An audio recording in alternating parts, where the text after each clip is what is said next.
हमारा सबसे पहला क्वेश्चन है, आपको यहाँ पे देखिए क्वेश्चन में क्या कहा गया है कि सीरम हेपेटाइटिस है जो किस नाम से जाना जाता है। पेपर की खासियत ये है कि कोई भी नर्सिंग एग्ज़ाम के लिए यदि आप तैयारी कर रहे हैं तो ये पेपर आपको सबसे अच्छी चीज़ दोनों फॉर्मेट पर है, जिससे आपको समझना बिल्कुल ईजी रहेगा। तो यहाँ पे फर्स्ट क्वेश्चन में कहा गया है कि सीरम हेपेटाइटिस को और क्या कहा जाता है, हेपेटाइटिस ई, हेपेटाइटिस बी या फिर हेपेटाइटिस ए। क्या कहा जाता है सीरम हेपेटाइटिस को? तो सीरम हेपेटाइटिस का मतलब होता है जो हेपेटाइटिस आपके डायरेक्ट ब्लड को इफ़ेक्ट करेगा, और वो हेपेटाइटिस ओनली कौन सा, हेपेटाइटिस बी। क्या है, हेपेटाइटिस बी। अब हेपेटाइटिस बी है जो यहाँ पे हेपेटाइटिस के टाइप दिए गए हैं। तो हेपेटाइटिस क्या है, आपके लिवर में होने वाला इन्फेक्शन, आइटिस वर्ड जहाँ पर भी जुड़ता है that means infection and inflammation. अब यहाँ पे हेपेटाइटिस बी है जो क्या है हमारा, ये कहलाता है सीरम हेपेटाइटिस। अब हेपेटाइटिस बी कैसे होता है, डायरेक्ट ब्लड ट्रांसफ्यूज़न के थ्रू हो सकता है, स्पेशली निडल प्रिक से होने के चांसेस ज़्यादा होते हैं, माँ से बच्चे को होने के चांसेस भी हो सकते हैं। और यहाँ पे आपका बात की जा रही है हेपेटाइटिस ए एंड ई की, तो ये फैलता है फीको ओरल रूट से। किससे? फीको ओरल रूट से फैलेगा। और यहाँ पर मोस्ट इम्पॉर्टेंट थिंग, यदि आपको पूछे ट्रांसफ्यूजनल हेपेटाइटिस तो वो होता है हेपेटाइटिस सी, जो कि आपके ऑप्शन में नहीं है। हेपेटाइटिस सी को कहा जाता है ट्रांसफ्यूजनल हेपेटाइटिस। हेपेटाइटिस में हमारा सबसे कॉमन पार्ट बॉडी का कौन सा ऑर्गन अफेक्ट होता है, हेपेटिक, दैट मीन्स लिवर। क्या है यहाँ पे, लिवर। तो एक चीज़ आप याद रखिए, यदि आपको पूछा जाए हेपेटाइटिस ए और ई का ट्रांसमिशन ऑफ मोड तो होता है फीकोरल रूट से। यदि हेपेटाइटिस बी और सी का पूछा जाए, हेपेटाइटिस सी होता है ओनली ट्रांसफ्यूज़न के कारण, और हेपेटाइटिस बी या तो निडल प्रिक के कारण हो सकता है या फिर माँ से बच्चे के थ्रू भी हो सकता है। Most important thing hepatitis B की है जो वैक्सीन है, हेपेटाइटिस बी की at the time of birth बच्चे को इंट्रामस्कुलर रूट से है जो वैक्सीन दी जाती है। At the time of birth यदि पूछे कौन सी वैक्सीन दी जाती है तो वो है hepatitis B, BCG vaccine, vitamin K का इंजेक्शन है यहाँ पे बच्चे को दिया जाता है। और यहाँ पर एक और खास आपको बात याद रखनी है कि हेपेटाइटिस बी का, यदि हेपेटाइटिस बी का आपको इंक्यूबेटरी पीरियड पूछे तो वो कंपेयर टू अदर के थोड़ा सा ज़्यादा होगा। और जितने भी हेल्थ केयर वर्कर्स होते हैं उनको कौन सी वैक्सीन लगवाना कंपलसरी है, तो वो होती है hepatitis B vaccine. Next question है हमारा, तो यहाँ पे आप याद रखिए पेंटावैलेंट वैक्सीन जो दी जाती है बच्चों के लिए 6, 10 और 14 वीक्स की एज में, उसमें पेंटावैलेंट वैक्सीन में जो डीपीटी कंपोजिशन होता है उसके साथ डिप्थीरिया, पर्ट्यूसिस, टिटनेस, साथ में हेपेटाइटिस बी वैक्सीन और हीमोप्लस इन्फ्लुएंजा वैक्सीन है जो शामिल होती है। क्लियर है? Next one is a neurological disorder in which the patient will have an expression of mask-like face and staring is known as। तो यहाँ पे क्या है, एक न्यूरोलॉजिकल विकार है जिसमें व्यक्ति के चेहरे के जो भाव है उसके घूरने का तरीका है जो मुखौटे जैसे हो जाए, जैसे उसने अपने फेस के ऊपर कोई मास्क पहना हुआ है, तो वो क्या कहलाएगा और किस बीमारी में देखने को मिलेगा। तो क्वेश्चन में देखिए expression of mask like face. अब यहाँ पर मास्क लाइक फेस है, यहाँ पे फेस ऐसे लग रहा है जैसे आप किसी को देख रहे हैं तो आपने मास्क पहन रखा है, तो एक इस बीमारी में देखने को मिलेगा। ऑप्शन में क्या है हमारा, myasthenia gravis, Alzheimer's disease, Huntington's chorea यार और पार्किंसंस डिसीज़। तो जितनी भी बीमारी है यहाँ पर ये क्या है, न्यूरोलॉजिकल डिसीज़ हैं। क्या है यहाँ पर, ये है न्यूरोलॉजिकल डिसीज़। और इन न्यूरोलॉजिकल डिसीज़ में जिसमें जो फेस है हमारा मास्क लाइक देखने को मिले तो वो कहलाती है पार्किंसंस डिसीज़। क्या है यहाँ पर, ये है हमारी पार्किंसंस डिसीज़। तो आपका करेक्ट आंसर क्या होगा, Parkinson's disease. Myasthenia gravis autoimmune disease है। क्या है, एक ये ऑटो इम्यून बीमारी है। एक अल्जाइमर्स एज पर एज के हिसाब से होती है, जिसमें पर्सन को भूलने की बीमारी होने लगती है, और स्पेशली ये ज़रूरी नहीं कि किसी को 60 प्लस के बाद हो, कभी कभी कुछ केसेस में कम एज में भी देखने को मिल सकती है। हंटिंगटन्स कोरिया भी एक ऑटो इम्यून डिसीज़ है। तो यहाँ पर जिस बीमारी में मास्क लाइक फेस देखने को मिलता है वो कहलाती है Parkinson's disease. Next one is development of clot in the when is called. तो हमारी नसों में धक्का बनने को क्या कहा जाता है। सिंपल सा क्वेश्चन है यहाँ पे कि यदि हमारी वेन्स में क्लॉट का फॉर्मेशन हो जाए तो वो क्या है, थ्रोम्बोसिस, एन्यूरिज्म, एथेरोस्क्लेरोसिस या फिर इस्चीमिया। इस्कीमिया का मतलब तो होता है कि टिश्यू डेथ हो जाना और नेक्रोसिस हो जाना। क्या है? नेक्रोसिस हो जाना। एथेरोस्क्लेरोसिस का मतलब होता है आर्टरीज। यहाँ पे क्या है पूछा है आपको वेन में, यहाँ पर होती हैं आपकी आर्टरीज में आपकी ब्लॉकेज हो जाना। अब वो या तो कोलेस्ट्रॉल के कारण ब्लॉक हो सकती हैं या फिर हार्ड कैल्शियम मटेरियल के साथ ब्लॉक हो सकती हैं, तो वो हो जाएगा। एन्यूरिज्म का मतलब होता है कि जो भी वीक मसल्स हैं वो क्या हो जाए, दूसरी जगह है जो वल्ज हो जाए। और यहाँ पे पूछा है कि वेन में यदि क्लॉट का डेवलपमेंट होता है तो वो कहलाता है क्या? थ्रोम्बोसिस। थ्रोम्बस मतलब होता है क्लॉट, और जो पूरी प्रोसेस है वो कहलाती है थ्रोम्बोसिस। क्लियर है? नेक्स्ट वन है क्वेश्चन हमारा, average that is used to drive the central tendency. अब यहाँ पे आपको एक एवरेज पूछी है। देखिए, औसत जिसका प्रयोग केंद्रीय प्रवृत्ति को प्राप्त करने के लिए किया जाता है। आपने पढ़ा है इस रिसर्च में mean, median, mode and standard deviation. क्या पढ़ा है? Mean, median and mode. अब आपने जो मीन, मीडियन, मोड पढ़ा है तो यहाँ पे वही पूछा है कि सेंट्रल टेंडेंसी चेक करने के लिए, क्या है? सेंट्रल टेंडेंसी चेक करने के लिए मतलब किसी चीज़ का एक यदि यहाँ पे पलड़ा है तो यहाँ पर जो सेंटर वाला सेक्शन है इसको पता करना है, फाइंड आउट करना है, तो वो क्या कहलाता है? वो कहलाता है मीन। क्या है? मीन। और यदि किसी भी चीज़ की मोस्ट फ्रिक्वेंट वैल्यू पता करनी है, लेट्स से यहाँ पे कोई आपको सम करना है, तो 5, 5, 6, 4 या 3 है। अब इसमें सबसे ज़्यादा कौन सा नंबर बार बार यूज़ किया गया है तो वो कहलाता है क्या? मोड। फ्रिक्वेंट वैल्यू पता करनी है तो वो है मोड। मीडियन मतलब आपको मिडिल वैल्यू फाइंड आउट करनी है, और यहाँ पे सेंट्रल टेंडेंसी की बात की गई है तो सेंट्रल टेंडेंसी के लिए क्या है हमारा? मीन। नेक्स्ट क्वेश्चन है, abnormal pregnancy in which the conceptus implants outside the uterine cavity. तो यहाँ पे आपको बताना है, एक तो पहले ही क्या कह दिया है कि ये एबनॉर्मल प्रेगनेंसी है, नॉर्मल प्रेगनेंसी नहीं है। यहाँ पे क्या है? एबनॉर्मल प्रेगनेंसी है, और इस एबनॉर्मल प्रेगनेंसी में जो भी कंसेप्शियस मटेरियल है वो यूट्राइन कैविटी के बाहर इम्प्लांट हुआ है। अब यहाँ पे देखिए, ये रही हमारी क्या, कोशिश करती हूँ कि अच्छी सी यूट्रस बनाऊँ यहाँ पे। तो यहाँ पे देखिए ये रहा हमारा यूट्रस। क्या है हमारा? यूट्रस। और यूट्राइन वॉल पे क्या होता है? इम्प्लांटेशन हो जो होता है, अटैच होगा। फर्टिलाइजेशन है जो फेलोपियन ट्यूब के इस पार्ट में हो जाएगा। लेकिन यहाँ पे कहा है कि जो भी कंसेप्शियस मटेरियल है, जो फर्टिलाइज्ड मटेरियल है, वो यहीं पर मोस्ट ऑफ दी केस में 80% केस में जो एक्टोपिक प्रेगनेंसी होती है वो फेलोपियन ट्यूब में ही हो जाती है। तो जब material outside the uterine cavity में कंसेप्शियस मटेरियल इम्प्लांट हो जाए तो वो कहलाती है हमारी क्या? Ectopic pregnancy. क्या है? Ectopic pregnancy. आपको अदर ऑप्शन में क्या क्या दिया गया है हमारे? मोलार प्रेगनेंसी, एंटीपार्टम हेमरेज, या फिर अबॉर्शन। अबॉर्शन का मतलब होता है बिफोर वायबल पीरियड के 20 वीक्स के पहले ही जो भी कंसेप्शियस मटेरियल है वायबल स्टेज तक नहीं पहुंच पाएगा और एक्सपेल्ड आउट हो जाएगा। वो अबॉर्शन के बहुत सारे टाइप है जो देखने को मिलते हैं। एंटीपार्टम हेमरेज का मतलब होता है कंसीव करने के बाद बट बिफोर डिलीवरी के पहले जो ब्लीडिंग हो जाए वो कहलाती है एंटीपार्टम हेमरेज। और मोलार प्रेगनेंसी जिसको हम कहते हैं हाइडेटिफॉर्म मोल, रेयर और नॉन वायबल प्रेगनेंसी है जिसमें एबनॉर्मल तरीके से फर्टिलाइजेशन होगा, और इसका एक क्लासिकल साइन होता है grape like cyst. Molar pregnancy का आपको यदि एग्जाम में क्वेश्चन आता है तो यहाँ का एक जो इसका लक्षण होता है वो होता है ग्रेप लाइक क्लस्टर जैसी यहाँ पे सिस्ट देखने को मिलती हैं, वो रहेंगी।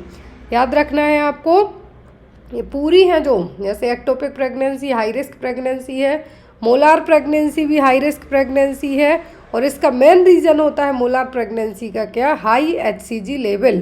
क्या है? High HCG level.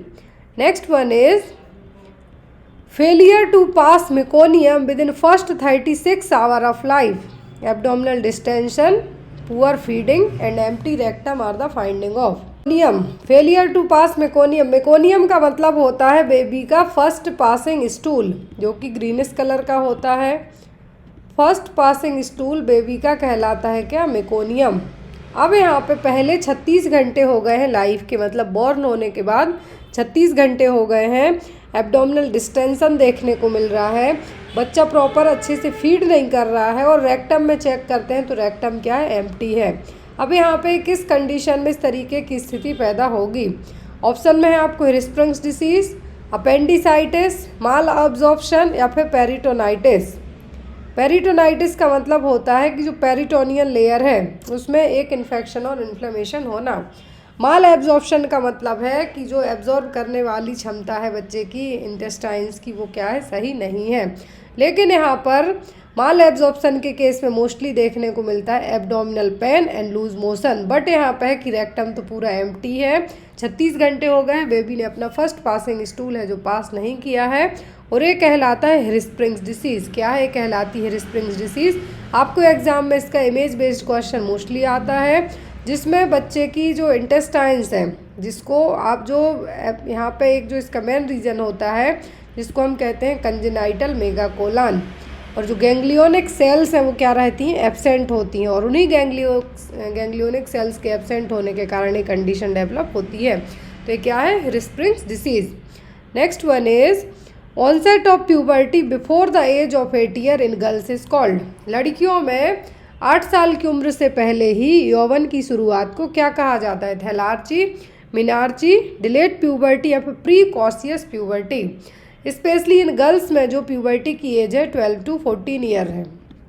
But as per that यदि हम बात करें, अभी हाल फिलहाल की बात करें हम, अभी जो समय चल रहा है इसमें गर्ल्स 5th और 6th ग्रेड से ही उनमें पीरियड्स आना स्टार्ट हो जाते हैं। तो यदि समय से पहले 8 साल की उम्र से पहले ही बच्चों में प्यूबर्टी आ जाए गर्ल्स में, तो ये कहलाता है क्या? Precocious puberty. ये क्या है? प्रीकॉशियस प्यूबर्टी, असामयिक यौवन। डिले का मतलब है अब 14 ईयर के बाद भी यदि मेंस्ट्रुएशन नहीं आ रहे हैं, सेकेंडरी सेक्सुअल कैरेक्टरिस्टिक देखने को नहीं मिल रहे हैं वो। मिनार्ची का मतलब होता है फर्स्ट पीरियड। क्या है? First period. थैलार्ची का मतलब होता है कि गर्ल्स में प्यूबर्टी स्टार्ट होना और सेकेंडरी सेक्सुअल कैरेक्टरिस्टिक देखने को मिलना। नेक्स्ट क्वेश्चन है हमारा, which among the following is a medical condition in which there is the connection between pulmonary artery and aorta। ये कंजेनाइटल हार्ट डिफेक्ट से क्वेश्चन है। तो अब ऐसी कौन सी कंडीशन है जिसमें पल्मोनरी आर्टरी और aorta दोनों के बीच में कनेक्शन देखने को मिलेगा? ऑप्शन में PDA, patent ductus आर्टरियोसिस, transposition of great vessels, arterial septal defect और वेंट्रिकुलर सेप्टल डिफेक्ट। तो ये कंडीशन कहलाती है PDA। क्या है? PDA, पेटेंट डक्टस आर्टरियोसिस, जिसमें पल्मोनरी आर्टरी एंड aorta क्या रहती हैं, जुड़ी हुई रहती हैं। अब आपको यहाँ पे एग्जाम में बहुत सारे क्वेश्चन बनते हैं। एक होता है टेरेटोलॉजी ऑफ फैलेट। जब भी हम कंजेनाइटल हार्ट डिफेक्ट की बात करें तो आपको याद रखना है कंजेनाइटल हार्ट डिफेक्ट में एक आता है आपको टेरेटोलॉजी ऑफ फैलेट, जिसमें 4 कंजेनाइटल प्रॉब्लम्स इंक्लूडेड होती हैं। दूसरा आपको आता है PDA। तो PDA का होता है पल्मोनरी आर्टरी और aorta में एक कनेक्शन देखने को मिलना। और PDA को ट्रीट करने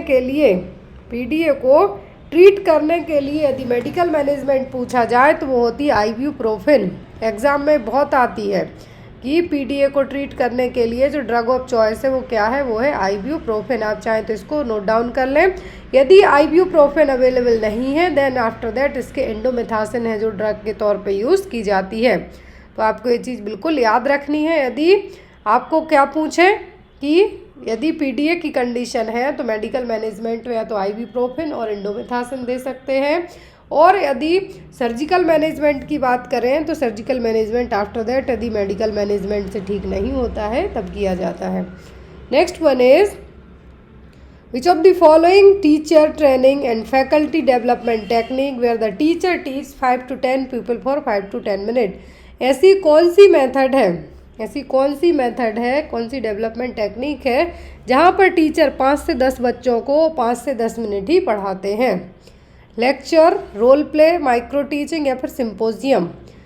सिंपोजियम में टीचर और स्टूडेंट हैं, जो टीचर यदि है यहाँ पर तो सिंपोजियम में ग्रुप ऑफ पैनल का इस्तेमाल किया जाता है। बट यहाँ पे कहा है कि टीचर सिंगल है, 5 से 10 बच्चे और 5 से 10 मिनट के लिए ये पढ़ाया जा रहा है, तो ये कहलाएगा माइक्रो टीचिंग। क्या है? ये है हमारी micro teaching. Lecture at least 30 minute 45 minute का रहेगा, ये छोटे टाइम के लिए नहीं रहेगा।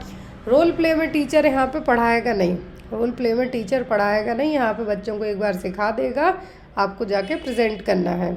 तो यहाँ पर यदि 5 से 10 बच्चों को 5 से 10 मिनट के लिए ही पढ़ाया जाता है तो ये कहलाती है माइक्रो टीचिंग। नेक्स्ट वन है हमारा question, x-ray examination of the spinal cord and vertebral canal following introduction of contrast media into the spinal subarachnoid space is called. अब यहाँ पे देखिए एक्सरे किया जा रहा है कहाँ का, रीढ़ की हड्डी का और स्पाइनल कॉर्ड का, और यहाँ पे एक कॉन्ट्रास्ट मीडिया और डाई है जो इंट्रोड्यूस की जा रही है कहाँ पे, स्पाइनल सब ऑर्गेनाइड स्पेस में। अब जो डाई यहाँ पे एक्सरे के दौरान इंसर्ट की जा रही है और उसके बाद एक्सरे होना है तो क्या है, इको इंसेफेलोग्राफी, माइलोग्राफी, इलेक्ट्रोमायोग्राफी या फिर इलेक्ट्रोइंसेफेलोग्राफी। ये है हमारी क्या, जी इलेक्ट्रोइंसेफेलोग्राफी है। क्या है, इलेक्ट्रोइंसेफेलोग्राफी है। अब यहाँ पे बात की जा रही है कि क्या है, यहाँ पे कॉन्ट्रास्ट मीडिया है जो इंसर्ट किया जा रहा है सब आर्कनॉइड स्पेस में, और जब किसी भी एक्सरे की टेक्निक में कॉन्ट्रास्ट मीडिया इंसर्ट करके आफ्टर दैट एक्सरे किया जाता है तो वो यहाँ पे क्या कहलाएगा हमारा, वो कहलाएगा माइलोग्राफी। क्या है यहाँ पर, ये कहलाएगा माइलोग्राफी। ये जनरली या तो सीटी स्कैनिंग में यूज़ किया जाएगा। यहाँ पर माइलोग्राफी में होता क्या है कि स्पाइनल कैनाल की डिटेल में इमेज चेक करने के लिए, नर्व रूट को चेक करने के लिए, और जो मैनिंग्स है मतलब जो कवरिंग है स्पाइनल कॉर्ड और ब्रेन की उसको प्रॉपर क्लियरली विजुअलाइज करने के लिए जो यहाँ पे कॉन्ट्रास्ट मीडिया ऐड किया जाएगा, इंसर्ट किया जाएगा सब ऑर्गेनाइड स्पेस में, तो यहाँ पे क्या कहलाएगा, ये कहलाएगा myelography. Next one is the human need to get value and respect from others is called. तो ये हमारी मास्लो की हायरार्की ऑफ नीड्स की थ्योरी में से क्वेश्चन, कि जब पर्सन को दूसरों से आदर और सत्कार चाहिए होता है वो क्या कहलाता है, safety and security need, steam needs, stimulation need या फिर फिजियोलॉजिकल नीड। तो फिजियोलॉजिकल नीड्स में तो खाना पीना, सेक्स, स्लीपिंग ये ज़रूरी है हमारा। स्टीम नीड्स में क्या होगा, मान सम्मान, बिना मान सम्मान के आप कहीं भी नहीं जाएंगे, तो यहाँ पर वही है कि स्टीम नीड्स। क्लियर है, ये मास्लो हायरार्की ऑफ नीड्स का क्वेश्चन है, आपको एग्जाम में इसमें से आते आ सकते हैं, प्रायोरिटी बेस्ड भी बनते हैं आपको, कि सबसे टॉप पे क्या होगा, सबसे बॉटम में आपके क्या रहेगा, थर्ड पे क्या रहेगा। तो आपको ये चीज़ याद रखनी है, मास्लो की जो हायरार्की नीड्स ऑफ थ्योरी है हमारी, वो इसी चीज़ पे डिपेंड करती है कि हमारी फिजियोलॉजिकल नीड्स क्या हैं। यदि फिजियोलॉजिकल नीड्स हमारी कंप्लीट होती हैं उसके बाद हमें क्या ज़रूरी है, उसके बाद क्या ज़रूरी है, तो यहाँ पे आपको एग्ज़ाम में क्वेश्चन आ सकते हैं। Next one is an individual who is unable to breathe needs the support of the. यदि कोई पर्सन सांस नहीं ले पा रहा है तो उसको किसके सपोर्ट की ज़रूरत है, पेस मेकर की, तो ये तो हार्ट के लिए होगा। डिफिब्रिलेटर भी हार्ट के लिए है। स्पायरोमीटर भी नहीं होगा, यहाँ पे होगा हमारा वेंटिलेटर। कोई यदि सांस नहीं ले पा रहा है तो किसके सहारे सांस लेगा, वो लेता है वेंटिलेटर सपोर्ट से। Next one is psychotherapy groups in which all members of group join the group at the same time have a defined membership is called. यहाँ पे पूछा है कि एक ऐसा ग्रुप है जो यहाँ पे साइको ग्रुप है जिसमें सभी मेंबर्स उस ग्रुप को ज्वाइन करते हैं एक सेम टाइम पर और एक स्पेसिफिक मेंबरशिप के साथ में, तो वो क्या है, closed group, open group, homogeneous group या फिर हेट्रोजीनस ग्रुप।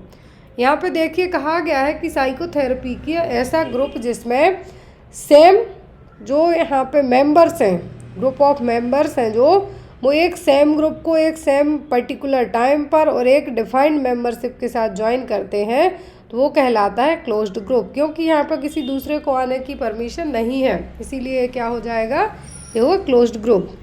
होमोजीनस का मतलब है कि सेम एज भी कह देते आपको, या फिर यहाँ पे सेम स्पीसीज कह देते, वो हो जाएगा। Next one systemic collection of patient data to identify unmet human needs. तो यहाँ पर मानवीय आवश्यकताओं की पहचान के लिए मरीजों का व्यवस्थित विवरण संग्रह क्या कहलाता है। पेशेंट का सिस्टमेटिकली आप डेटा कलेक्ट करते हैं, वो क्या होगा, डायग्नोसिस, इवैल्यूएशन, इंटरवेंशन और असेसमेंट। तो यहाँ पे आपको नर्सिंग प्रोसेस से पूछा है। सबसे पहले होता है असेसमेंट जिसमें आप डेटा कलेक्ट करते हैं, दूसरा होता है डायग्नोसिस, क्लियर, तीसरा होता है प्लानिंग, चौथा होता है हमारा इंटरवेंशन, और पाँचवा होता है इवैल्यूएशन। ये नर्सिंग प्रोसेस के स्टेप हैं। ADPIE क्या है, ADPIE ऐसे याद रखें। असेसमेंट में आप क्या करेंगे, सब्जेक्टिव और ऑब्जेक्टिव डेटा कलेक्ट करेंगे। आफ्टर द डेटा कलेक्ट करने के बाद डायग्नोसिस प्लान किया जाएगा। डायग्नोस में क्या बीमारी निकली है वो होगा, और उस बीमारी के एज पर आप क्या केयर करने वाले हैं तो वो प्लान करेंगे आप। आफ्टर प्लानिंग के बाद आपने जो प्लान किया है वो केयर आप अपने पर्सन की करते हैं तो वो इंटरवेंशन हो जाएगा। और आफ्टर केयर करने के बाद जो रिजल्ट देखने को मिलेगा वो कहलाता है हमारा इवालुएशन। तो यहाँ पर जो नर्सिंग असेसमेंट है, जो फर्स्ट स्टेप होता है नर्सिंग केयर प्लान का, और इसी में हम क्या करते हैं, मरीज का डेटा कलेक्ट करते हैं। Next one is a feeding tube placed directly into the stomach through the artificial opening on the abdominal wall is called. तो यहाँ पे फीडिंग ट्यूब है जो directly via oesophagus artificial opening करके है जो मरीज के एब्डोमिन में डाली जाती है, वो क्या है, nasogastric tube, nasoduodenal tube, gastrotomy tube या फिर जेजोनेस्टोमी ट्यूब। तो ऐसी ट्यूब जो फीडिंग के लिए यूज़ की जा रही है, डायरेक्ट आर्टिफिशियली ओपनिंग भी की जा रही है एब्डोमिनल वॉल के यहाँ से अटैच करके, तो ये कहलाता है गैस्ट्रोटोमी ट्यूब, क्योंकि यहाँ पे डायरेक्ट गैस्ट्रिक में ऐड की जा रही है। बाय नोज़ के थ्रू डालते आप तो वो नेजोगैस्ट्रिक ट्यूब होती, लेकिन यहाँ पे डायरेक्टली आर्टिफिशियल ओपनिंग करके है जो यहाँ पे फीड डायरेक्ट स्टमक में ऐड की जा रही है। देखिए यहाँ पे डायरेक्टली इनटू द स्टमक की बात की जा रही है, तो ये क्या हो जाएगी, gastrotomy tube. Next one, brain damage caused by accumulation of abnormal level of toxic bilirubin in the brain. ये देखिए, एक होता है क्या, जॉइंडिस, क्या होता है, एक जॉइंडिस की कंडीशन होती है। तो यहाँ पे जॉइंडिस में क्या होता है, बिलिरुबिन का लेवल हाई हो जाता है, क्या होगा, बिलिरुबिन का लेवल हाई हो जाता है। लेकिन जब बिलिरुबिन का लेवल इतना ज़्यादा हाई हो जाए कि ये ब्रेन में जाके इकट्ठा होने लगे, तब ये कंडीशन कहलाती है क्या, कर्निक टेरस। देखिए क्या कहलाती है, कर्निक टेरस। आपको यहाँ पे पीलिया भी दिया है। जॉइंडिस में क्या होगा, ओनली लिवर अफेक्ट होगा और अदर ऑर्गन पर है जो सीरम बिलिरुबिन लेवल बढ़ने के कुछ लक्षण देखने को मिलेंगे। बट जब ब्रेन डैमेज होने की बात हो जाए और बिलिरुबिन लेवल इतना हाई लेवल पे पहुंच जाए कि ब्रेन में जाके इकट्ठा हो जाए, तो वो कहलाता है कर्निक टेरस। क्या है, कर्निक टेरस। सेफेलोहेमेटोमा का मतलब होता है कि सिर्फ यहाँ पर आपके ब्रेन में क्या हो जाए, एक तरीके से क्लॉट बन जाना, सिफेलिक पार्ट में क्या हो जाना, एक तरीके से क्लॉट का बनना। Next one, wound made by surgical incision by surgeon under aseptic condition is called. यदि किसी को एक घाव बनाया जाता है, सर्जिकल चीरा लगता है, और जो कि असेप्टिक टेक्निक के थ्रू कोई सर्जन ही लगाएगा, तो क्या है, puncture wound, clean wound, contusion या फिर इन्फेक्टेड वुंड। तो आपको यहाँ पे कंट्यूजन लाइक जैसे आप कहीं पर गिरे और आपके घुटने में एक हरा हरा सा आपको देखने को मिलेगा बट ब्लड नहीं आया, तो वो कहलाता है कंट्यूजन, जिसमें आपको बाहर उतना कम दिखेगा लेकिन अंदर है जो चोट लगी हुई है। एक होता है क्लीन वुंड, मतलब जो आपको गिर पड़ के लगे, तो यहाँ पे कहलाएगा कौन सा वुंड, ये कहलाएगा क्लीन वुंड। यदि कोई सर्जन एक चीरा लगाता है किसी सर्जरी के दौरान असेप्टिक टेक्निक फॉलो करके, तो वो कहलाता है क्लीन वुंड। पंक्चर वुंड का मतलब है कि कोई निडल इंसर्ट करी जाए, निडल इंसर्ट की जानी है, लाइक कोई फ्लूइड एक्यूमुलेट हुआ है तो उसको बाहर निकाला जाना है, या फिर आपका ब्लड लिया जाना है, तो वो सब हो जाएंगे। Next one is type of consent in case of medical emergency where doctor start emergency treatment to patient who cannot give informed consent and for whom no immediate family can be reached to make such decision। तो यहाँ पे देखिए, ऐसा consent आपको बताना है कि doctor जहाँ पर इमरजेंसी में ट्रीटमेंट करना है, मरीज इस हालत में नहीं है कि वो इन्फॉर्म्ड कंसेंट पे साइन कर पाए, ना उस दौरान उसका कोई फैमिली मेम्बर्स वहाँ पे अवेलेबल है कि वो डिसीजन ले ले, तो वो कौन सा कंसेंट कहलाएगा, इम्प्लाइड, एब्सेंट, प्रोसेस या रिटन इन्फॉर्म्ड। अब यहाँ पे लेट से हॉस्पिटल में कोई पेशेंट पहुँचता है, अब पेशेंट इस हालत में नहीं है कि वो साइन कर सके फॉर्म पर, ना उसके साथ उसकी कोई फैमिली आई हुई है, तो उस दौरान डिसीजन डॉक्टर लेगा, और जो डॉक्टर डिसीजन लेगा वो एज़ पर अपने एथिक्स के लेगा, अपनी रिस्पॉन्सिबिलिटी पे लेगा, और वो क्या कहलाता है, निहित और इम्प्लाइड कंसेंट, जिसमें डॉक्टर एज़ पर अपने एथिक्स के पेशेंट की जान बचाने के लिए कंसेंट फॉर्म पे साइन करेगा, वो कहलाता है implied consent. Next one is this nerve maintains hearing and balance. तो कौन सी नर्व है जो यहाँ पे क्या करेगी, बॉडी में बैलेंस का और सुनने दोनों का काम करती है। ऑप्शन में वेस्टिबोकोक्लियर, वैगस, फेशियल या ट्रोक्लियर।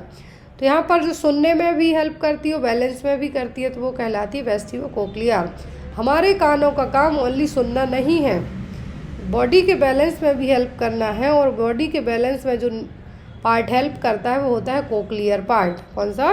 Cochlear part. तो यहाँ पे जो नर्व है वो क्या है? वेस्टिबो कोक्लियर नर्व, जो कि एक क्रेनियल नर्व है। यहाँ पे ऑप्शन में जो चारों दिए हैं, चारों की चारों क्रेनियल नर्व है। 12 पेयर्स ऑफ क्रेनियल नर्व होती हैं। तो आपको एग्जाम में तो उनके नाम पूछे जा सकते हैं, उनके फंक्शन पूछे जा सकते हैं, मोटार हैं या सेंसरी हैं, मिक्सड है, आपको आ सकता है। Next one, physical activity, good nutrition, family planning, reduce stress, absence of violence are. तो यदि हम फिजिकल एक्टिविटी करते हैं, अच्छा खाना खाते हैं, फैमिली प्लानिंग मेथड्स अपनाते हैं, स्ट्रेस को कम करते हैं, और किसी भी तरीके की हिंसा या लड़ाई झगड़े से दूर रहते हैं या नहीं करते हैं, तो ये क्या है? हमारी लाइफ स्टाइल फैक्टर्स हैं, फिजिकल फैक्टर्स हैं, मेंटल फैक्टर्स हैं, या फिर सोशल फैक्टर्स हैं।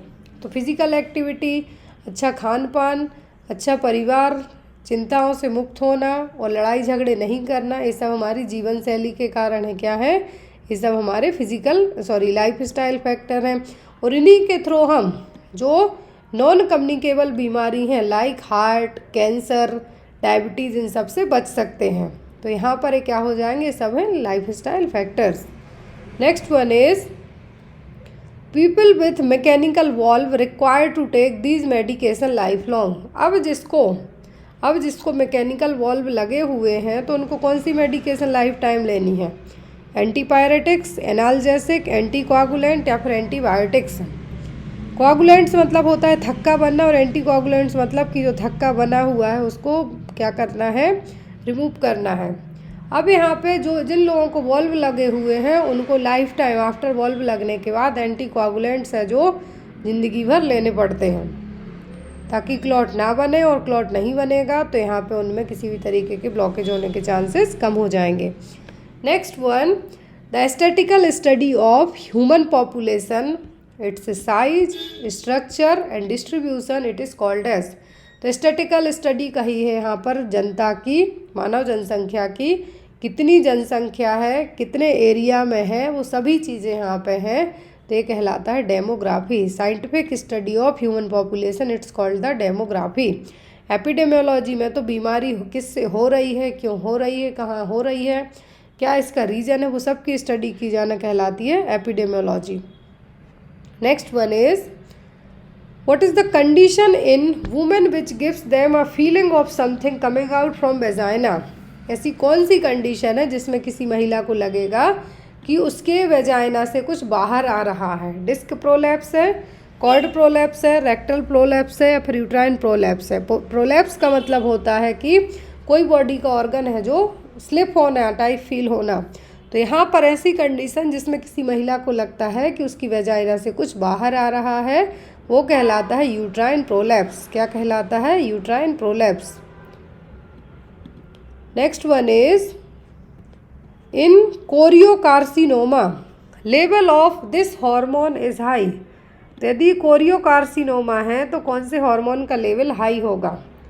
Human chorionic somatotrophin, human chorionic gonadotrophin, human papilloma virus, या फिर ह्यूमन ल्यूकोसाइट एंटीजन। अब देखिए यहाँ पे पूछा है क्या? हार्मोन। तो ये तो वायरस हो गया, ये नहीं होगा। ये ल्यूकोसाइट एंटीजन हो, ये भी नहीं होगा। अब जो ह्यूमन बॉडी रिलीज़ करती है जो हार्मोन का लेवल प्रेगनेंसी में भी ज़रूरी है, क्या है? ये प्रेगनेंसी में भी ज़रूरी है इस लेवल का, तो ये होता है HCG hormone, human chorionic gonadotropin hormone, जिसको हम कहते हैं HCG हार्मोन। ये हार्मोन अर्ली प्रेगनेंसी में तो डिटेक्ट होता ही होता है, लेकिन प्रेगनेंसी नहीं है तो यहाँ पर एक कोरियोकार्सिनोमा की कंडीशन में भी इसका लेवल क्या होता है? हाई देखने को मिलता है। तो ये चीज़ याद रखें। और इसको रिलीज़ करती है सिंक्टोट्रोफोब्लास्ट सेल्स। कौन रिलीज़ करता है? Syncytiotrophoblast cells. Next one, the normal specific gravity of urine is. तो यूरिन की नॉर्मल स्पेसिफिक ग्रेविटी क्या है?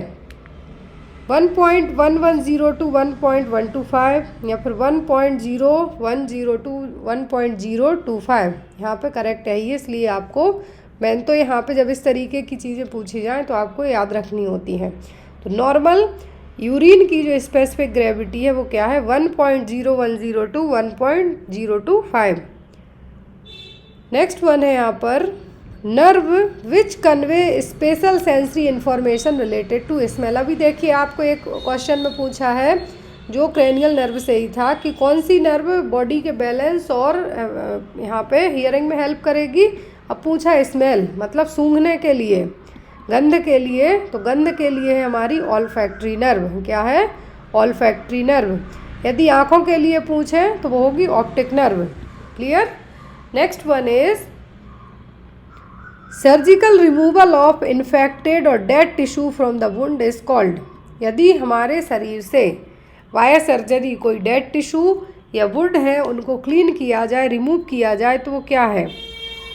डेहिसेंस, डेब्रिडमेंट, इंसीजन एंड ड्रेनेज या फिर डिवल्किंग, क्या कहलाएगा?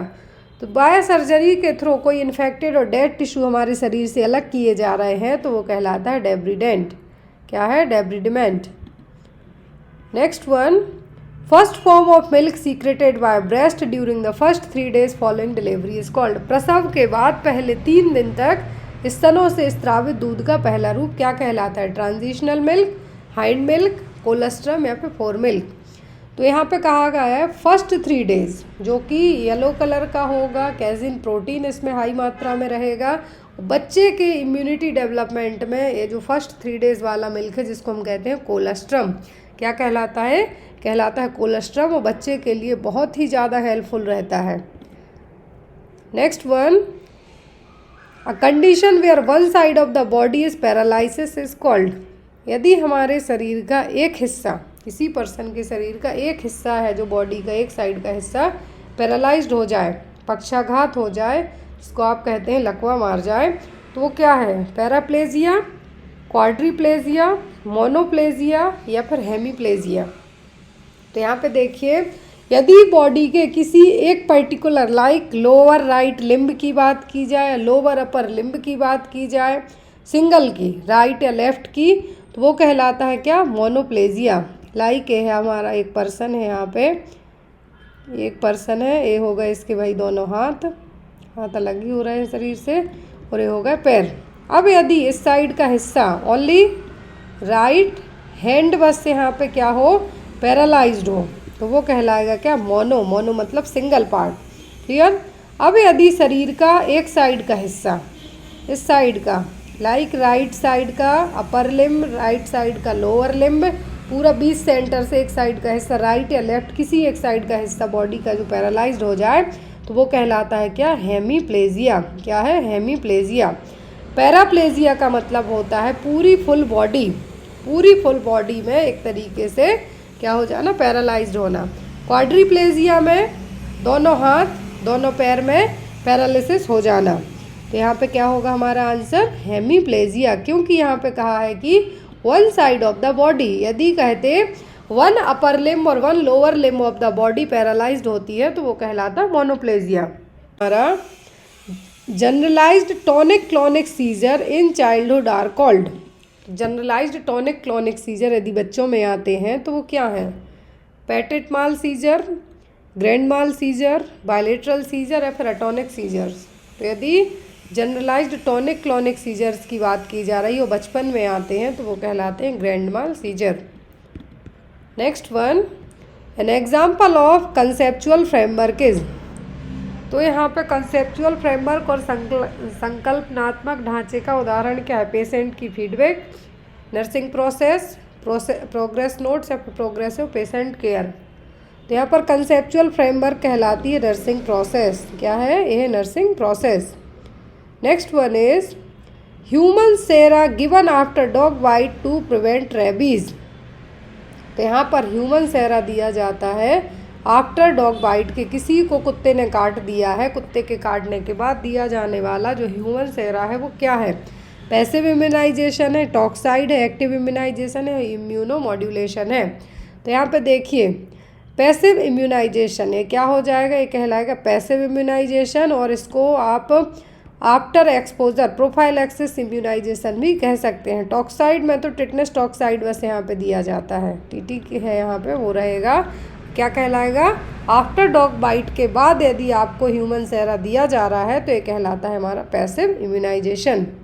यदि किसी को डॉग बाइट कर दे तो फर्स्ट थिंग होती है, जिस एरिया में कुत्ते ने काटा है उस एरिया को साबुन और पानी से अच्छी तरह से वॉश आउट कीजिए, देन हॉस्पिटल जाइए, रेबीज़ का पूरा ट्रीटमेंट कोर्स लीजिए और जिस भी डॉग ने काटा है उसको आप कंफर्म कर सकते हैं कि उसको रेबीज़ का इंजेक्शन लगा है या नहीं लगा है।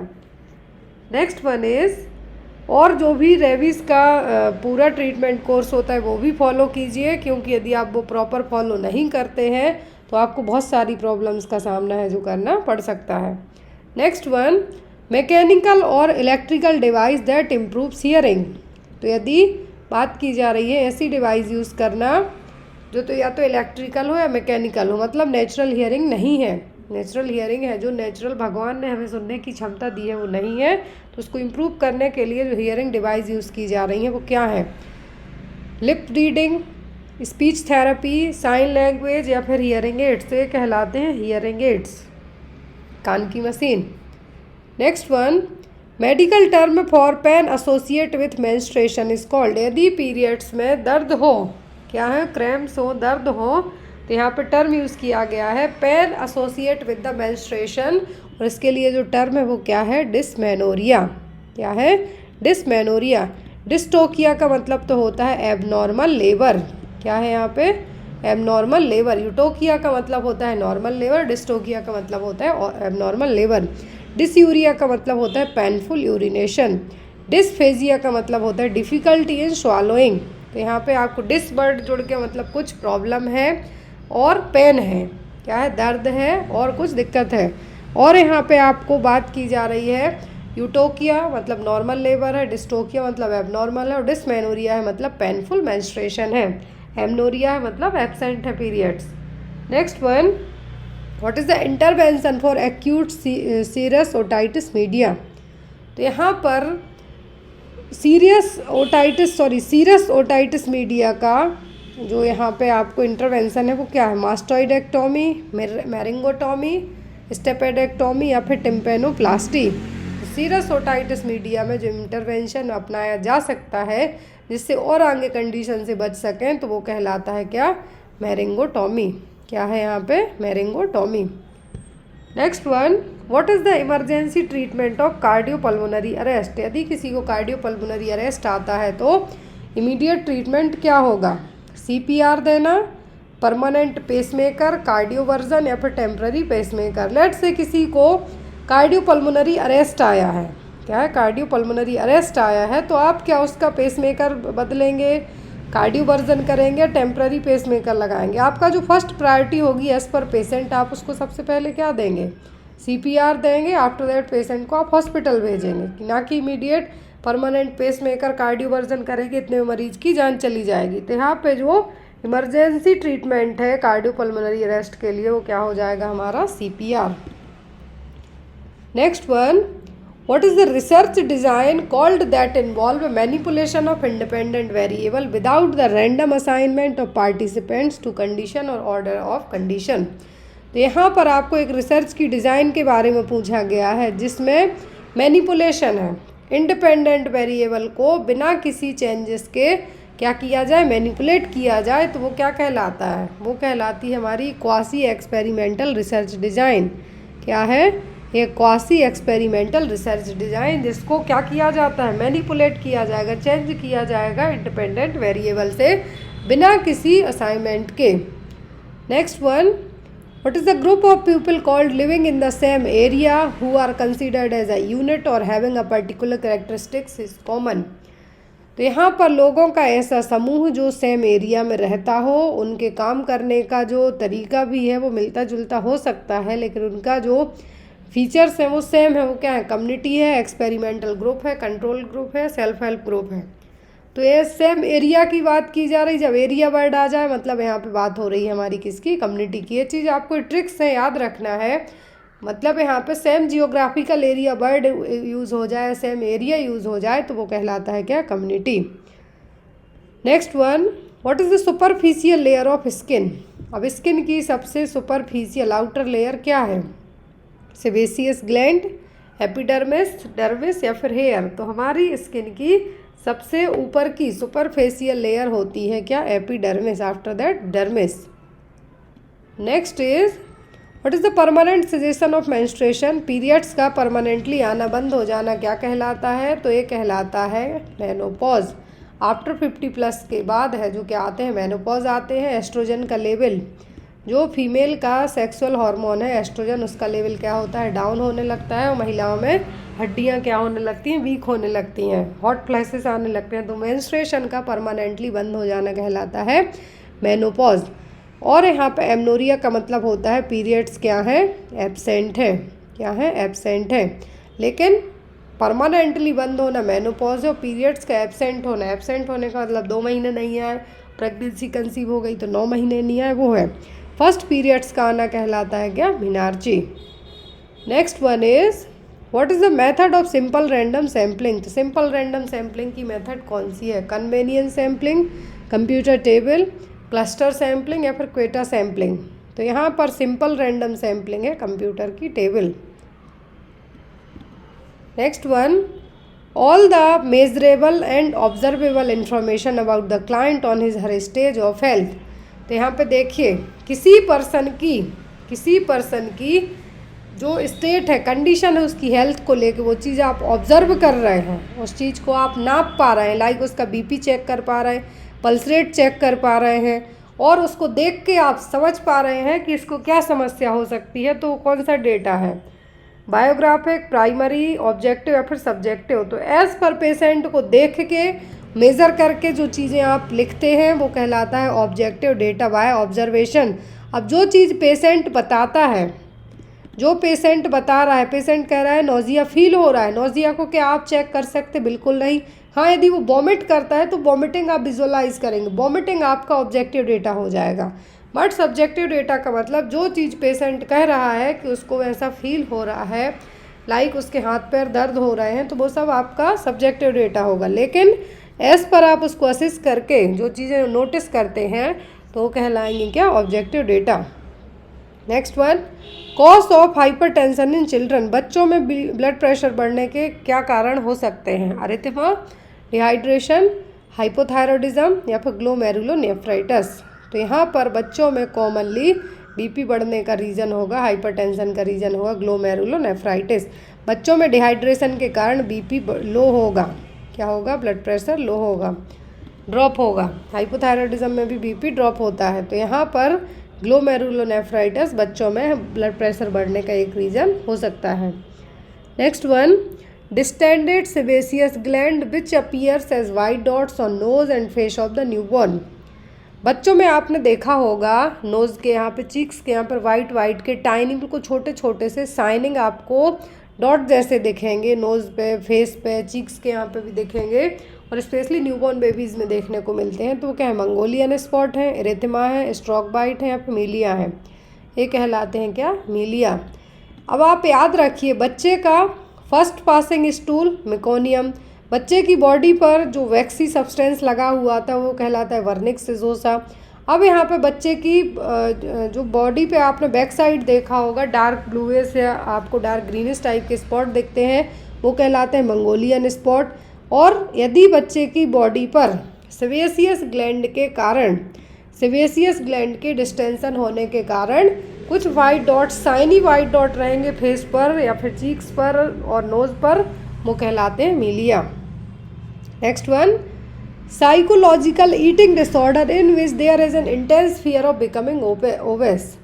मोटापे के डर से मन में एक भ्रम बैठ जाना कि हम खा पी के मोटे होंगे, तो खाने को मना करना, वो क्या है, bulimia nervosa, anorexia nervosa, pica या फिर डाइटिंग। तो यहाँ पर यदि मोटे होने से डरना है तो खाते ही नहीं है, वो है एनोरेक्सिया नर्वोसा। अब एक बार में बाइंज ईटिंग कर लेना, मतलब एक बार में 10 रोटी खा लेना, एक थाली भर के चावल खा लेना, बाइंज ईटिंग करना, और आफ्टर दैट खाने के बाद मुंह में उंगली डाल के सब वॉमिट कर देना, वो है बुलिमिया नर्वोसा। पाइका का मतलब होता है कि जो खाने पीने के सब्सटेंस नहीं है, मतलब नॉन ईटिंग सब्सटेंस को खाना, लाइक चौक खाना या फिर दीवार से जो प्लास्टर लगा है वो निकाल के खाना, वो होता है पाइका। तो यहाँ पे साइकोलॉजिकल ईटिंग डिसऑर्डर, जहाँ पर एक इंटेंस डर लगता है मोटे होने का, तो इसमें खाते ही नहीं है वो एनोरेक्सिया नर्वोसा। बुलिमिया नर्वोसा में अच्छा खूब खा के और मुँह में उंगली डाल के वॉमिट कर देना वो है पाइका में नॉन ईटिंग सब्सटेंस का खाना। Next one, linea nigra in pregnancy is due to the stimulation of this hormone. तो यहाँ पर लाइना नियाग्रा, ये रहा प्रेगनेंसी वाला ये जो टमी है। अब आपने देखा होगा यहाँ पर सिम्फाइसिस प्यूबिस से लेके यहाँ पर चेस्ट तक ज़ेरोस्टेनम तक यहाँ पे क्या रहेगी, एक लाइन बनी होती है और एक डार्क लाइन होती है। अब जिनकी स्किन क्या है, ब्राउन है या बहुत लाइट है, तो ये क्या रहेगी, ये बहुत ज़्यादा विजुअलाइज होगी। और जिनकी डार्क स्किन है उनमें ये भी डार्क लाइन रहेगी। तो अब ये क्या कहलाती है, लाइना नियाग्रा। अब प्रेगनेंसी में ये जो लाइन जितनी ज़्यादा विजुअलाइज होती है उसके लिए कौन सा हार्मोन जिम्मेदार होगा, HCG hormone, progesterone, placental lactogen या फिर मेलानोसाइट स्टिमुलेटिंग हार्मोन। तो हमारी स्किन का कलर किस हार्मोन से डिसाइड होता है, मेलानिन से। किससे, मेलानिन से। अब यही हार्मोन, यही जो मेलानोसाइट स्टिमुलेटिंग हार्मोन है, यही हार्मोन के कारण ये जो लाइन बनती है प्रेगनेंसी के दौरान, आफ्टर डिलीवरी होने के बाद कुछ समय के बाद ये अपने आप ऑटोमेटिक सबसाइड हो जाती है। तो ये कहलाती है लाइना नियाग्रा। और ये लाइन का ज़्यादा हाईलाइट होना या कम हाईलाइट होना वो होता है मेलानोसाइट स्टिमुलेटिंग हार्मोन के कारण। जो MSH हार्मोन है उसके कारण जितना ज़्यादा इस हार्मोन का लेवल बढ़ेगा उतनी ज़्यादा ये लाइन क्या रहेगी, ज़्यादा विजुअलाइज होगी। एक होता है स्ट्रेच मार्क्स, उनको क्या कहा जाता है, ये तो है लाइना नियाग्रा। एक होता है स्ट्रेच मार्क, वो जनरली देखने को कब मिलते हैं, जब स्किन, जैसे आप कोई रबड़ खींचेंगे तो रबड़ ब्रेक हो जाएगी, वैसे स्किन की इलास्टिसिटी ब्रेक होने के कारण स्ट्रेच मार्क्स आने लगते हैं।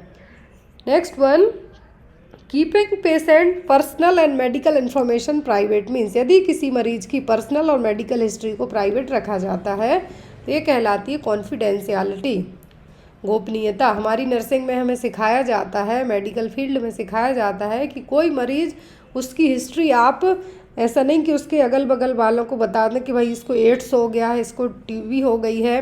तो स्पेशली जो गोपनीय बातें हैं, एक तरीके से हम कहेंगे गोपनीयता बनाए रखना, कहलाती है हमारी कॉन्फिडेंशियलिटी। अब उसकी मेडिकल इन्फॉर्मेशन हो सकती है, पर्सनल इन्फॉर्मेशन हो सकती है। Next one, trisomy of chromosome number 21 causes. तो 21 नंबर की जो ट्रायोसोमी है क्रोमोसोम की, वो कहलाती है डाउन सिंड्रोम। क्या है, ये कहलाती है डाउन सिंड्रोम। आपको जो अलग अलग टाइप के सिंड्रोम दिए गए हैं, क्या है यहाँ पर, दूसरा है हमारा टर्नर सिंड्रोम। क्या है, टर्नर सिंड्रोम। और ये किसके कारण होता है, इसमें पर्सन का, क्या है यहाँ पे, इसमें पर्सन का जो स्ट्रेचर है, बॉडी का स्ट्रेचर कैसा रहेगा, छोटा रहेगा। और यहाँ पे टर्नर सिंड्रोम के अलावा कहा गया एडवर्ड क्लीनीफेल्टर सिंड्रोम। तो यहाँ पे आपको यदि ये एग्ज़ाम में आते हैं तो ये किस नंबर की ट्रायोसोमी है, ये है 18th की। किसकी है, ये जनरली 18th की। तो यहाँ पर आपको पूछे ट्रायोसोमी 13, ये देखिए यहाँ पे 21 है, तो ये हो गया डाउन सिंड्रोम। क्या हो गया, डाउन सिंड्रोम। अब आपको यदि बात की जा रही है 18 की, ये हो जाएगा 18, एडवर्ड सिंड्रोम का क्या है हमारा 18 ट्रायोसोमी है यहाँ पे आपकी, क्लियर। और यदि ट्रायोसोमी 13 की बात की जाए तो वो होता है पटाऊ सिंड्रोम में। किसमें, पटाऊ। Next one is a system to classify the injured on the basis of severity of the injuries and their likelihood to survival in case of disaster। तो डिजास्टर के समय, क्या है, आपदा के समय, डिजास्टर के समय किस मरीज को आप सबसे पहले केयर देंगे, किसको थोड़ा सा बाद में देंगे। तो एक क्लासिफिकेशन किया जाता है सीवियरिटी ऑफ इंजरी पर, बेस्ड ऑन इंजरी। किसी को इमीडिएट केयर की ज़रूरत है, किसी को आप थोड़ा डिले कर सकते हैं। तो वो पूरी प्रोसेस है, क्या है, ट्रियाज है, सीरियसनेस है, सीवियरिटी है, इमरजेंसी है। ये कहलाता है ट्रियाज सिस्टम। यदि ग्रीन है मतलब मरीज़ OPD में ही ठीक हो जाएगा। यदि येलो कलर का ट्रियाज आप कलर कोड यूज़ करते हैं मतलब ऐसा पेशेंट होगा जिसको नॉर्मल सा फ्रैक्चर हुआ है। यदि रेड है तो मरीज़ को सीवियरली इंजरी हुई है और उसके बचने के चांसेस हैं, तो आप उसको इमीडिएट हॉस्पिटल भेजेंगे। मतलब पेशेंट की जान जाने ही वाली, आप उसको नहीं बचा सकते हैं तो उसको सबसे लास्ट में देखेंगे। तो ये ट्रियाज है, क्या हो जाएगा, ये triage. Based on CVRT of injuries और क्लासिफिकेशन ऑफ इंजरीज के हिसाब से सर्वाइवल रेट क्या रहेंगे, तो जो सिस्टम ऑफ क्लासिफिकेशन यूज़ किया जाता है वो कहलाता है triage system. Next one is minimum legal age of marriage in India. तो भारत में गर्ल्स की जो एज है शादी के लिए एज है जो वो क्या है, ऑप्शन में 14 ईयर, 16 ईयर, 18 ईयर्स या फिर 20 ईयर। मिनिमम एज क्या है गर्ल्स की शादी के लिए, तो मिनिमम एज है गर्ल्स की एज पर द गवर्नमेंट के यदि हम बात करें तो provision of child marriage act के तहत 2006 के अकॉर्डिंग, तो यहाँ पर कितना है, पहले थी 18 ईयर, कितनी थी 18 ईयर, बट नावाडेज हो गई है 21। तो यहाँ पे आपके ऑप्शन में नहीं है, तो आप इसको है जो थोड़ा सा चेंज करके देख सकते हैं कि यहाँ पर गर्ल्स की जो नावाडेज एज है यदि हम बात करें तो कितनी हो गई है, वो हो गई है 21 ईयर। तो यहाँ पर आपको 21 ईयर तो है नहीं, पहले 18 थी बट अभी 21 साल है जो हो गई है, लीगल एज है जो 21 है। Next one is a condition in which placenta is directly attach to the myometrium. ऐसी कंडीशन जिसमें प्लेसेंटा डायरेक्ट मायोमेट्रियम से अटैच होगा वो क्या है, placenta battledore, placenta velamentous, placenta previa या फिर प्लेसेंटा एक्रेटा। तो ऐसी कंडीशन जिसमें प्लेसेंटा डायरेक्टली मायोमेट्रियम से अटैच रहता है वो कहलाती है placenta accreta. Next one is these are the basic units for building blocks of living organism. तो यहाँ पर हमारे शरीर की बेसिक यूनिट ऑफ क्या है, बेसिक यूनिट कहलाती हैं क्या, सेल्स, क्या है, कोशिकाएं। Basic functional unit of our body is cells.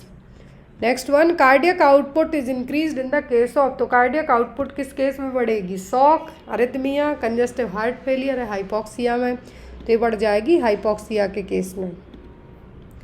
Next one human and animal waste, microbial and biological waste and soiled waste is disposed in. तो ह्यूमन एनाटॉमिकल वेस्ट है, एनिमल वेस्ट है, और जो बायोलॉजिकल वेस्ट है like placenta हो गया, blood spoiled यहाँ पे कॉटन हो गया, वो सब जाएंगे किस में, येलो कलर के बैग में, पीले थैले में। Next is essential component of maternal and child health include. तो मातृ एवं शिशु स्वास्थ्य के आवश्यक अंग क्या है, एमसीएच केयर के यहाँ पे सीधा सा क्वेश्चन है। मैटरनल एंड चाइल्ड हेल्थ का मतलब है एमसीएच केयर के एसेंशियल कंपोनेंट्स क्या हैं। आपको ऑप्शन में है health survey, immunisation, nutritional programme. दूसरे में है recording and reporting, referral services delivery. तीसरे में treatment of minor elements, health promotion, health education, और लास्ट में maternal health, child health and family planning. तो एमसीएच केयर में न्यूट्रिशनल प्रोग्राम इंक्लूड नहीं होंगे, रेफरल सर्विसेज नहीं होंगी, क्योंकि यहाँ पे ओनली डिलीवरी की बस बात नहीं की जा रही, यहाँ पे बच्चे की भी बात की जा रही है।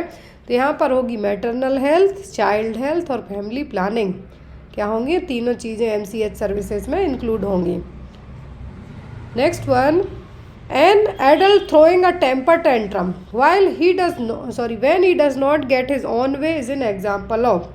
यदि किसी को अपने मनपसंद तरीके का कार्य ना होने पर गुस्सा आना एक तरीके से, तो क्या कहलाएगा, रिग्रेशन, अनडूइंग, सब्लिमेशन या repression.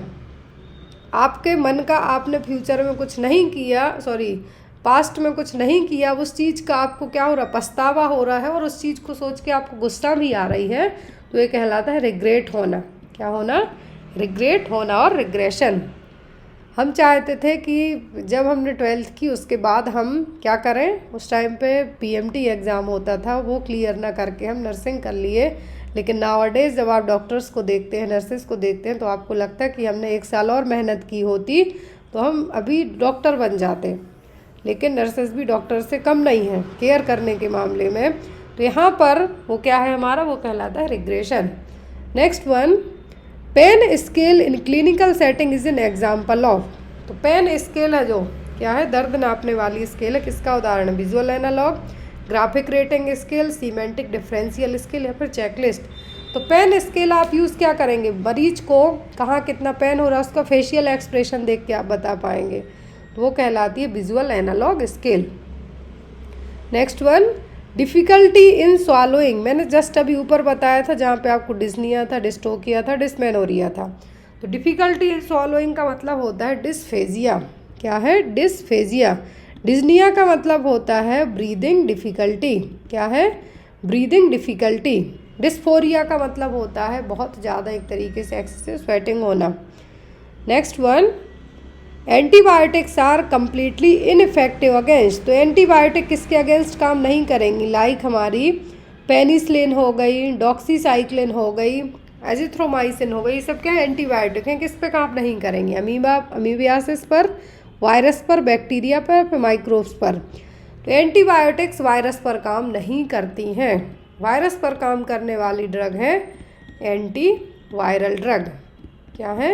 Anti viral drug. Like आपको स्वाइन फ्लू हुआ है या किसी पेशेंट को स्वाइन फ्लू हुआ है, आप उसको क्या देंगे? आप उसको एंटी वायरल देंगे, टेमी फ्लू देंगे। लेकिन यदि किसी को बैक्टीरियल इन्फेक्शन हुआ है तब आप उसको एंटीबायोटिक्स देंगे। Next one, what is the method of evaluating employ. और एक चीज़ और, यहाँ पे जब एंटीवायरल की बात की जा रही है तो आपको यदि एग्ज़ाम में क्वेश्चन पूछा जाए, फ्लू के लिए जो एंटीवायरल है सबसे कॉमन वो होती है ओसेल्टामिविर, जो कि कॉमनली यूज़ की जाती है और मार्केट में टेमी फ्लू के नाम से अवेलेबल होती है। What is the method of evaluating employees to determine their effectiveness on their present job and decide their benefits. तो कर्मचारियों के लिए उनके काम के हिसाब से जो वो जॉब कर रहे हैं उसके हिसाब से उनका बेनिफिट मिलना और उनको उस चीज़ के लिए क्या करना, एक तरीके से उनकी सैलरी भी बढ़ाना, तो वो क्या है? वो कहलाता है परफॉर्मेंस अप्रेजल। क्या है? Performance appraisal. Next one, what is the procedure of artificial induction of grand mal seizure through application of electrical current to the brain. अब यहाँ पर क्या है? दिमाग में इलेक्ट्रिकल करंट लगा के ग्रैंड माल सीजर को क्या करना है? आपको इंड्यूस करना है। क्या करना है? ग्रैंड माल सीजर को इंड्यूस करना है दिमाग में करंट लगा के। आर्टिफिशियल है यहाँ पर, तो ये कहलाता है इलेक्ट्रोकन्वल्सिव थेरेपी। ये दी जाती है जनरली किसमें? डिप्रेशन में। यदि मरीज़ एंटी डिप्रेसेंट मेडिकेशन से ठीक नहीं होता है तब उसको उस डिप्रेशन को ट्रीट करने के लिए ईसीटी है जो एक लास्ट ऑप्शन बचता है देने के लिए। फोटोथेरेपी की जाती है यदि बिलीरुबिन का लेवल हाई हो जाए तब दी जाएगी। यहाँ पर एक क्या कहलाएगा? ये कहलाएगा ECT, electroconvulsive therapy. Next one, what is the process of exchange of gases between capillary blood and local blood cells. तो लोकल ब्लड सेल्स और कैपिलरी ब्लड सेल्स में गैसेस का एक्सचेंज क्या कहलाता है? एनारोबिक रेस्पिरेशन, इंटरनल, सेल्यूलर या फिर external. तो यहाँ पे बाहर से यदि बाय नोज है जो आपको कहते हैं गैस का जो एक्सचेंज हो रहा है, सांस ले रहे हैं छोड़ रहे हैं, वो एक्सटर्नल होता है। लेकिन यहाँ पर इन सेल्स के बीच में बात की जा रही है, कहाँ पे? कैपिलरी और लोकल ब्लड सेल्स के बीच में हो रहा है, तो यह है हमारा internal respiration. Next one is the power to take decision is. निर्णय लेने की क्षमता कहलाती है हमारी अथॉरिटी। क्या है? अथॉरिटी, अधिकार। Next one is Mongoloid faces are seen in children suffering from. तो मंगोलियन फेस किस बीमारी में देखने को मिलते हैं? सिकल सेल एनीमिया में, बीटा थैलेसीमिया, मेगालोब्लास्टिक एनीमिया, फिर एप्लास्टिक एनीमिया में। मंगोलियन फेस देखने को मिलते हैं हमें बीटा थैलेसीमिया में। किस में? बीटा थैलेसीमिया में। Next one is auditory hallucination are the disorder of. तो ऑडिटरी हेलुसिनेशन मतलब सुनने में, और सुनने वाले देखने को मिलते हैं परसेप्शन में।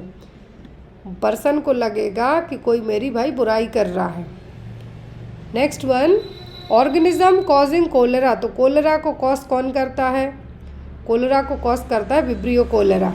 कौन कॉज करेगा? Vibrio cholera. इकोलाई के जो कॉमन रिस्पॉन्सिबल है जनरली यूटीआई के लिए कंसीडर होता है, और यहाँ पे विब्रियो कोलेरा जो कि हैजा के लिए है। Next one, intermittent positive pressure breathing is Contra indicated in. तो इंटरमिटेंट पॉजिटिव प्रेशर ब्रीदिंग और वेंटिलेशन किस में कॉन्ट्रा इंडिकेट रहेगा? तो रहेगा ट्रैक्यो ईसोफेगल फिस्टुला वाले पेशेंट में। बाकी कोमाटोज है, पल्मोनरी एडिमा, अस्थमा इनमें है जो ये हो सकता है, लेकिन जो ट्रैक्यो ईसोफेगल फिस्टुला वाला है उसमें नहीं किया जाएगा। Next is vaccine against tuberculosis, तो बहुत ही इजी क्वेश्चन है। जो वैक्सीन दी जाती है टीबी के अगेंस्ट तो बीसीजी वैसिलाई कालमेटिक यूरिन इंट्राडर्मल रूट से दी जाती है। लेफ्ट अपर आर्म में permanent life time scar formation करती है और ये प्रोटेक्ट करती है एटलीस्ट 20 ईयर तक। कब दी जाती है? At the time of birth दी जाती है। यदि at the time of birth नहीं दे पाए तो 1 महीने की उम्र तक सेम डोज रहेगा, और 1 महीने की उम्र तक नहीं दे पाए तो 1 महीने से लेके 1 साल की उम्र तक है। Same route, dose different, but यहाँ पे same site. Clear? Next one is hyperbaric oxygen therapy is used to treat which of the following patient. यहाँ पे हाइपरबैरिक ऑक्सीजन थेरेपी किस मरीज को ट्रीट करने में यूज़ होगी? ऑर्गेनोफॉस्फेट पॉइजनिंग में, मर्करी पॉइजनिंग में, कार्बन मोनोऑक्साइड में, फिर नार्कोटिक में। तो मर्करी, ऑर्गेनोफॉस्फेट और यहाँ पे नार्कोटिक, इन सब के एंटीडोट दिए जाएंगे, लेकिन हाइपरबैरिक ऑक्सीजन थेरेपी दी जाएगी जिसको कार्बन मोनोऑक्साइड पॉइजनिंग हुई हो। Next one, Client who have undergone spinal surgeries are turned in the bed using। यदि किसी मरीज की स्पाइनल सर्जरी हुई है तो उनको यहाँ पे किस तरीके का बेड यूज़ किया जाएगा? Log roll turn, can, crisis cross west या फिर ट्रांसफर बेल्ट। तो यहाँ पे उनको इस तरीके से ये कहलाता है लॉग रोल। तो यदि किसी मरीज की स्पाइनल सर्जरी हुई हो तो इनके बेड के लिए घुमाने के लिए क्या यूज़ किया जाता है? लॉग रोल टर्न का। Next one, for induction of labour Bishop score should be. यदि लेबर इंड्यूस करना है तो बाइसोप स्कोर एटलीस्ट कितना होना चाहिए? 5 to 6, 3 to 4, 4 to 5 या फिर 6 से ज़्यादा। बाइसोप स्कोर सिस्टम है जो लेबर इंड्यूस करने के लिए यदि यूज़ किया जा रहा है तो यहाँ पर एटलीस्ट कितना होना चाहिए कि आप लेबर इंड्यूस कर सकते हैं। तो यहाँ पर ये होती है इसकी स्कोरिंग सिस्टम है, एक तरीके का स्कोरिंग सिस्टम है 0 to 13 तक का। क्या है? 0 to 13 तक का। वेजाइनल डिलीवरी यदि होनी है, जैसे सक्सेसफुल वेजाइनल डिलीवरी होनी है तो यहाँ पर प्री लेबर स्कोरिंग सिस्टम भी इसको हम कहते हैं 0 to 13 तक का। लेकिन जब लेबर इंड्यूस करने के लिए बाइसोप स्कोरिंग सिस्टम कितना होना चाहिए? More than 6। कितना? मोर देन 6 हो तभी इसको यहाँ पे क्या किया जाएगा? लेबर को इंड्यूस किया जाएगा। यदि 4 से कम आता है मतलब सर्विक्स फेवरेबल नहीं है और ये सर्वाइकल राइपनिंग की प्रोसेस और यहाँ पे इंड्यूस करना है जो इफेक्टिव कंसीडर नहीं होगा। Next one, immunity given by tetanus toxoid vaccine है। यदि किसी मरीज को टेटनस की वैक्सीन दी जा रही है तो कौन सी इम्यूनिटी मिलेगी? पैसिव, इनेट, हार्ड या फिर एक्टिव? तो जन्मजात मिलेगी जो माँ से बच्चे में वो रहेगी। और यदि डॉग बाइट के लिए आपने रेबीज दी पोस्ट प्रोफाइलैक्सिस और ये यहाँ टेटनस टॉक्साइड से दी जा रही है तो ये होगी active immunity. Next one, selective review of literature that broadly covers a specific topic is. तो यहाँ पर क्वेश्चन में कहा गया है कि रिव्यू ऑफ लिटरेचर का एक सिलेक्टेड पोर्शन है जो कि एक स्पेशल टॉपिक को कवर करता है, वो कहलाता है नैरेटिव रिव्यू। क्या है यहाँ पे? Narrative review. Next one, which mental disorder is characterised by extreme withdrawal, fantasy, delusion, hallucination and inability to communicate specially in children.